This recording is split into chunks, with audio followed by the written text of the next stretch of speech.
कंकण वंदीन चरण डोळ्याने पाहिन रूप तुझे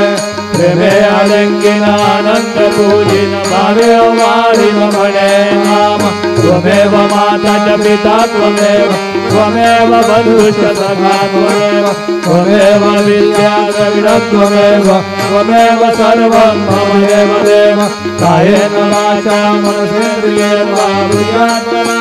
प्रकृति स्वभाव करोमि यद्यत् सकलं परस्मै नारायणायति समर्पयामि अच्युतं केशवं राम नारायणं कृष्णदामोदरं वासुदेवं हरिं श्रीधरं माधवं गोपिकावल्लभं जानकी नायकं रामचन्द्रं भजे हरे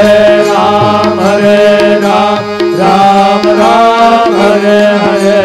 हरे कृष्ण कृष्ण कृष्ण हरे हरे श्री गुरुदेव दत्त अनंता तुला ते कसे रे स्तवावे अनंता तुला ते कसे रे नमावे अनंत मुखांता शिणे शेषगाथा